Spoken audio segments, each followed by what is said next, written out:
जो अपने दुश्मनों का भी कल्याण करते हैं, अपने दुश्मनों को भी, अपने शत्रुओं को भी, अपमान करने वालों को भी अपना लोक प्रदान करते हैं। बाकी देवताओं में और भगवान में यही अंतर है। बाकी देवता अपने अस्त्र शस्त्रों को जब अपने हाथ में लेते हैं, युद्ध में प्रतिद्वंदियों को मारते हैं, लेकिन भगवान जब अस्त्र शस्त्र हाथ में लेते हैं तो युद्ध में अपने प्रतिद्वंदियों को तारते हैं। इसलिए शास्त्रों में बताया गया है कि भगवान का क्रोध भी वरदान स्वरूप होता है। भगवान जिसके ऊपर क्रोध करते हैं तो समझना चाहिए कि उसको वरदान दे रहे हैं। भगवान जिसके ऊपर अपने अस्त्र शस्त्र को छोड़ करके वध करते होते हैं, मारते होते हैं, तो समझना चाहिए उसका वध नहीं, उसका उद्धार हो रहा है। समझना चाहिए उसको मार नहीं रहे हैं, उसको तार रहे हैं। ये जे हताशक्रधरे न राजन स्त्रैलोक्य नाथे न जनार्दनेन तेते दाराः विश्वपुरं प्रयान्ति क्रोधोपि देवस्य वरेण तुल्य।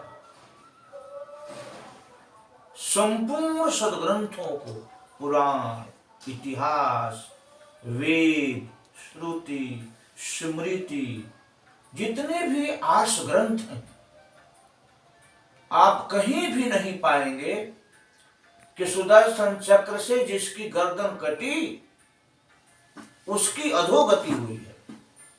ये जे हताशक्रधरे न राजन स्त्रैलोक्य राथे न जनार्दनेन। जनार्दन कहते हैं, जन मतलब सामान्य संसार के प्राणियों के दुखों को जो दूर करे। सीधी सी बात है, वो चाहे मित्र हो चाहे शत्रु हो, चाहे भगवान को फूल की माला चढ़ाए चाहे भगवान को गालियां दे। इसके एक नहीं हजारों हजार प्रमाण है। रावण कभी भी सम्मान पूर्वक भगवान श्री राम का नाम नहीं लिया। वो तो वनवासी, भिखमंगा आदि आदि शब्दों से भगवान श्री राम को संबोधित करता है। महाराज युधिष्ठिर के यज्ञ में 100 से भी अधिक स्पष्ट भरी सभा में गाली देने वाले शिशुपाल को जब सुदर्शन चक्र से मारा गया तो संपूर्ण देवताओं, ऋषि और मुनियों के सामने निकला हुआ उसका दिव्य तेज भगवान श्री कृष्ण में समाहित हुआ।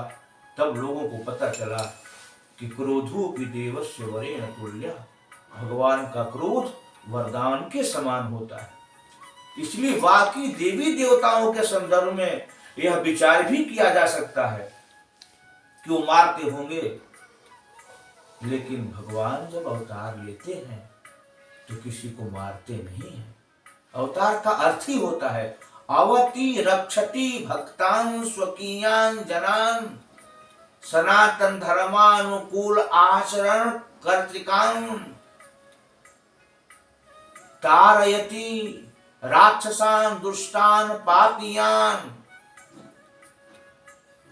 इस व्युत्पत्ति के अनुसार अवतार का अर्थ यह हुआ कि भगवान जब इस धराधाम पर आते हैं तो भक्तों की रक्षा करते हैं और अभक्तों को तारते हैं, उनको संवारते हैं, उनको सुधारते हैं, उनको अपने धाम में भेजते हैं, परंतु भगवान मारते नहीं हैं।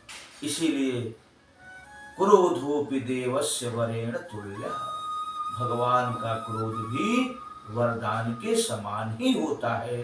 अब आप लोग विचार कीजिए, जिसका क्रोध, जिसका मारना, जिससे दुश्मनी करने वाले दुश्मनों का इतना बड़ा लाभ हो जाता है, तो फिर भगवान से जो लोग मित्रता करते हैं, भगवान को जो लोग अपना मानते हैं, भगवान के आश्रय में जो लोग रहते हैं, भगवान की जो शरणागति स्वीकार करते हैं, उनका क्या होगा? आप विचार करके देख सकते हैं। उतना हालाहल विष लेकर के गए, जिस विष के गंध मात्र से छोटे छोटे शिशु मर जाते थे, विष पान करके भगवान ने वैकुंठ दिया। अब आप विचार कर सकते हैं, जब पूतना बैकुंठ जाती है, गोलोक जाती है, साकेत जाती है, आप अपनी भाषा में जो भी समझ लीजिए, शब्द के अंतर है। लोक तो ही है दिव्य लोक, विष्णु पदम निर्भयम, अभय विष्णु का पद। आप उसे साकेत कहिए, गोलोक कहिए, बैकुंठ कहिए, जो कह लीजिए। अब आप विचार कर सकते हैं, तब यशोदा मैया और देवकी मैया को कौन सा स्थान मिला होगा। इसलिए मित्रों, हम आप लोगों से निवेदन करेंगे कि आश्रय ग्रहण करना है तो एकमात्र भगवान श्रीमन नारायण के श्री चरणों में आप लोगों को, हमको, सबको, सारी दुनिया को जाना चाहिए। आप विचार कीजिए, चाहे कृष्ण हो चाहे राम हो, कोई अंतर नहीं है। आप जिससे प्रेम रखते हैं उन्हीं का आश्रय ग्रहण कीजिए, क्योंकि उनसे प्रेम करने वालों की तो बात ही छोड़ दीजिए। जो लोग उनसे विरोध करते हैं, जो शत्रुता करते हैं, उनका भी परम कल्याण होता है।